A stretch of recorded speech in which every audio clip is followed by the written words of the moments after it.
Question number 1, most abundant organic biomolecule in nature is cellulose, और cellulose चूंकि carbohydrate है तो इसका आंसर बनेगा both A and B, Charlie. Question number 2, which bond serves as a source of potential energy for cellular activities, alpha, CH bond. Question number 3. In a phospholipid molecule, the bending in the non-polar region is due to unsaturated fatty acids, Charlie, और ये federal board की book से है। Question number 4. When 1 gram of H2O vaporizes, it absorbs energy. Text book पे लिखा हुआ है 574 kilo calories पर किलोग्राम, लेकिन यहाँ पर पूछा गया है 1 ग्राम ना कि 1 किलोग्राम, तो इसका आंसर बनेगा 574 कैलोरीज यानी कि बीटा।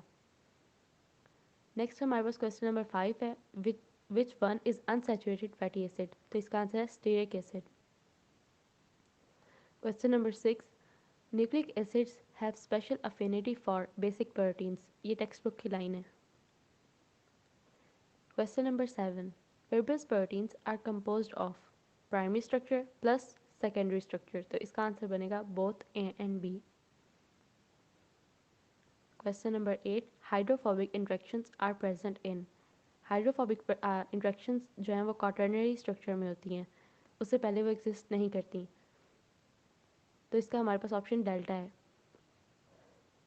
फिर है हमारे पास question number 9, number of bonds in a tripeptide are, tripeptide जो कि इसमें 3 मॉलिक्यूल्स होते हैं और 3 मॉलिक्यूल्स के दरमियान जो सिंगल बॉन्ड्स होते हैं वो सिर्फ 2 बन सकते हैं, तो नंबर ऑफ बॉन्ड्स हमारे पास होंगे 2 यानी कि 2, बीटा ऑप्शन।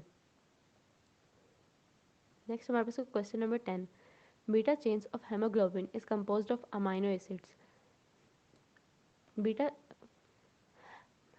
हेमोग्लोबिन जो मॉलिक्यूल है उसके पास 2 बीटा चेन्स होती हैं और एक बीटा चेन के पास 2 अमाइनो एसिड्स की तादाद होती है 146, तो हमारे पास जब बीटा चेन्स ऑफ हेमोग्लोबिन यानी कि हम दोनों बीटा चेन्स की बात करेंगे तो टोटल जो अमाइनो एसिड्स होंगे वो होंगे 292, तो इसका ऑप्शन बनेगा डेल्टा।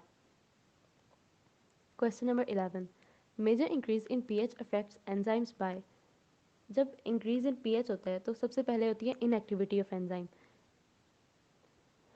आयनाइजेशन ऑफ एंजाइम, यानी जब आयनाइजेशन होगी तो ऑब्वियसली उसकी वजह से इनएक्टिविटी भी हो जाएगी, और इनएक्टिविटी, लेकिन जब यहाँ पर लिखा हुआ है मेजर इंक्रीज इन पीएच, तो जब मेजर इंक्रीज इन पीएच होगा तो ऑब्वियसली वो डी नेचर हो जाएगा एंजाइम, तो इसका ऑप्शन बनेगा डेल्टा यानी कि ऑल। फिर हमारे पास question number 12, chemically isomers of isoprenoids are terpenoids, ये फेडरल बोर्ड की बुक से है।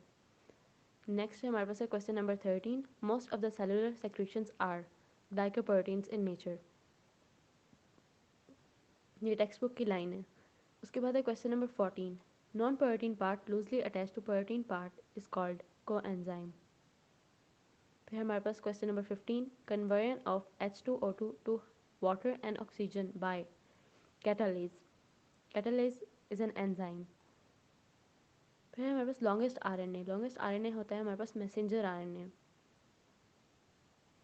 फिर lipids are a group of organic compounds, lipids ये हमारी टेक्स्ट बुक की लाइन है, वो है lipids are a group of heterogenous organic compounds, तो इसका ऑप्शन बनेगा बीटा। फिर है question number 18, cellulose gives colour to iodine, cellulose जो है वो आयोडीन के साथ कोई कलर नहीं देता, इसका ऑप्शन बनेगा डेल्टा, नो कलर।